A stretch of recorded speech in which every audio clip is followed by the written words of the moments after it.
Ngayong episode mga brothers ay dumayo tayo rito sa Microbike Castillejo Zambales branch para tignan ang kanilang 2026 MX250 na isang dual sports na motorsiklo. Pero bago tayo magpatuloy sa ating ikot, sa mga nais pong suportahan ang ating Facebook page, baka naman pwede kayo mag-follow at i-share ang ating episode. At kung dito naman kayo sa YouTube nanonood, mag-subscribe na kayo at i-like ang ating video. So mga brad, let's go! Sa go!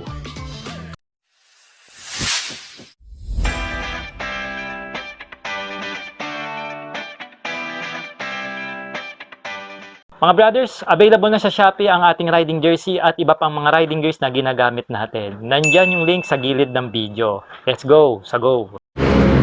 So mga brothers, dumayo tayo ngayon dito sa Castillejo Zambales. Dito po yan sa Microbike para po silipin ang 2026 MX250 nila na isa pong dual sports na motorcycle. Alam niyo naman na nagtrending ito sa Short Moto at lalo pa itong nakilala ng ginamit ni Direk Gino sa kanyang adventure dyan po sa kanyang YouTube channel. Okay, so mag 360 walk around muna tayo para makita nyo po ang kanyang itsura o yung pagkakadesenyo. Ito mga brothers, nagkaroon na tayo ng walk around nito mga brothers. At ito ay para naman sa mga brothers on the wheels natin na hindi pa nakakapanood at ma-update na rin kayo sa kanyang SRP ngayong 2026 mga brothers. So start tayo rito sa harapan. Hindi ko na inalis yung presyo. Ayan po. Kung gusto nyo na kagad malaman yung presyo, post nyo na lang yung video. Ayan yung kompleto. SRP niya 72,000. Hindi ko na inalis kasi nakatape no? Meron po tayo ritong mask o parang headlight cowling pagdating sa kanyang headlight mga brothers. Conventional po ito na halogen lamp ang kanyang headlight with the bombilya pagdating sa kanyang park light no? At syempre pa LED yung ating turn lights dito sa harapan. Ang kagandahan, flexible na rin yan. Syempre isa itong dual sports no, at hindi nila tinipid, naka-inverted po ang kanyang tinidor na sobrang haba with the protector pa yan pagdating sa kanyang tinidor dito. Naka-high rise po ang kanyang fender dahil sa itong dual sports. Ayan, makikita nyo naman kung gaano ka-flexible ang kanyang fender na talaga naman pamputikan. Okay, so dito naman mga brothers, meron tayo ritong disc brake pagdating sa kanyang preno sa harap at naka 2 piston pad caliper ito. Ito po is censored po ng inyong speed meter. Ayan, hindi po yan ABS no. So ang maganda rito mga brad, naka dual sport star na siya, so pwede nyo gamitin ito sa on-road and sa mga light trail mga brothers no. At ito po ay may tire size na 3.0 to 21 inches. Malaki, ito na yung pinakamalaking gulong sa motor na makikita nating sizing. Okay, at ito meron siyang tire lock para daw sa pag na-flat ka hindi masira ang iyong interior. Yan po ang sabi ng ating mga followers. Salamat sa pagtulong. Okay, no, makikita rin natin na naka dual cradle frame chassis na rin yung motorsiklo, so for less vibration at syempre para sa tibay na rin. Alright, pagdating sa riding ergonomics, mataas-taas itong si MX250 dahil nga isa itong dual sports na motorsiklo. Meron nga itong seat height na 890mm pagdating sa kanyang taas at ang ilalim naman nito ay tumataas din ng 290mm. Ang kanyang dry weight naman mga brothers ay meron lang itong gaang na 108 kg. I guess titimbang ito ng around 110 pataas pag ito ay na full tank at nagkaroon ng engine oil. Nung akin nga itong nasakyan mga brothers ay akala ko hindi ko to maaabot, and guess what, abot naman natin siya. Tiptoe na tayo rito pag dalawang paa ang nakalagay, pero pagka isang paa ay kayang-kaya na natin itong maninuhin. Siguro pwede ko tong mapatakbo ng walang angkas. Siguro kung may angkas, very challenging na ito at pwede rin akong matumba. Ngunit ganun pa man, sa mga 5'4 pataas dyan na rider, huwag kayong mag-alala, kayang-kaya nyo po itong maninuhin si MX250 ng Microbike.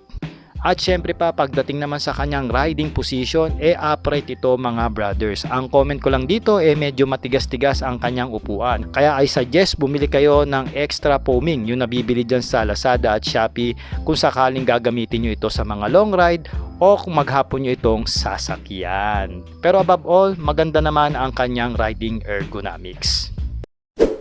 Okay mga brothers, dito sa likod makikita natin na may kasama na siyang rear carrier. So maganda to pag nag-adventure kayo. Dito nyo lalagay yung mga bag, boxes nyo o kung ano yung mga dalahin nyo, itatali nyo po dyan no? Pang camping, pwede.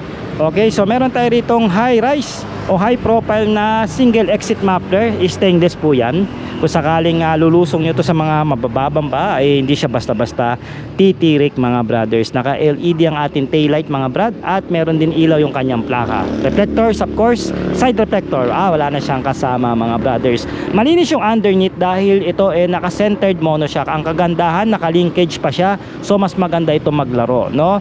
I can say na bakal po ang kanyang swing arm dito, at naka-disc brake yung likod natin dito, na dalawa rin yung kanyang piston path caliper, no? Meron tayong tire size dito na 4.6 by 18 inches po na rim, no? Parang yung rim niya po is aluminum na, at may tire lock din yan, no? Yongshing po ang brand ng ating gulong. So ito, kung maselang kayo, pwede kayo magpalit ng mga branded na gulong. Okay, pero pwede na to kung pupudpurin nyo lang naman.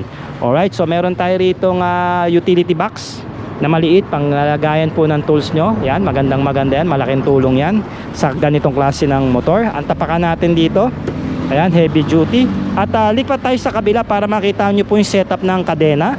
Naka 520 po ito na chain set, no? At 45 feet po ang likod na sprocket. Ilang stud to? 4 to.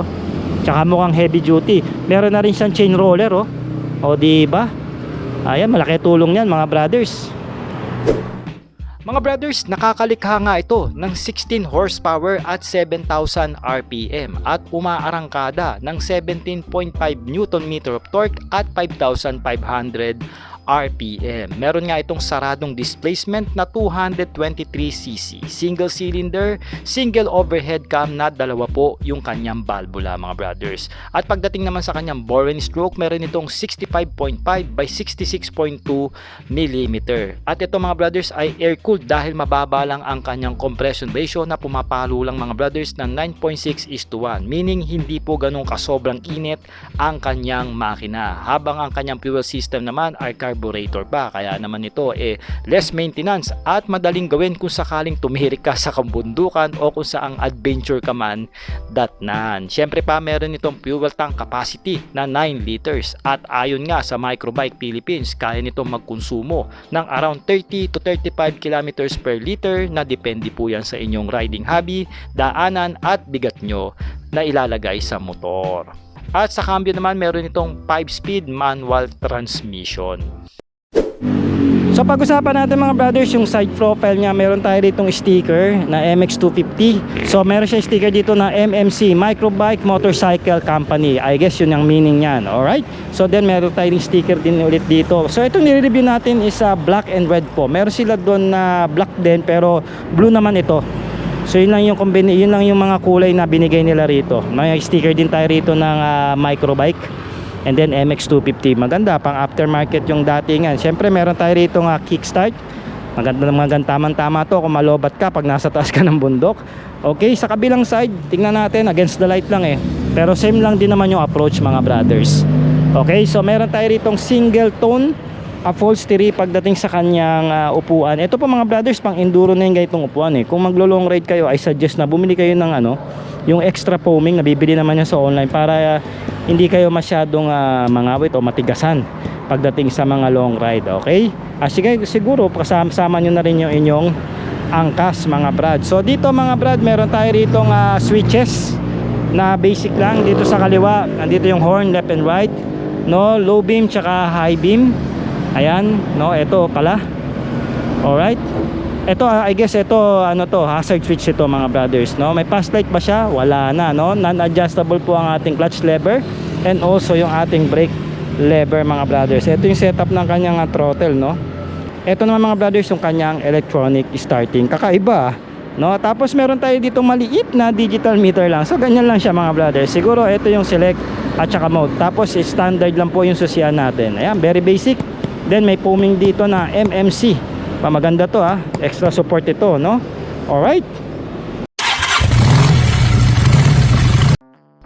Mga brothers, ngayong 2026 meron itong updated na cash price na 72,000 pesos. Napakasulit po niyan para sa isang 250 na dual sports na motor. At kung gusto niyo naman itong utangin, meron itong minimum down payment na 15,000 pesos. And for 3 years mga brothers, meron kayo ritong monthly na 2,995 pesos. At kung updated kayo mga brothers, meron silang rebate na 300 pesos. So mga brothers, kung interested po kayo, pwede nyo pong bisitahin ang kanilang Facebook page. Yan po ang Microbikes Motorcycle. At nandyan po ang mga branches nila nationwide, particularly po dito sa Luzon area. At mag-comment naman po kayo ng yes kung nagustuhan nyo po ang motorsiklong ito at isama nyo na rin po ang location nyo para nalalaman ko kung saan nakakarating ang ating video. Once again, ako po si Sorp Moto at magkita-kita pa tayo dahil marami pa tayong iikutang motorsiklo ngayong taon. Alright!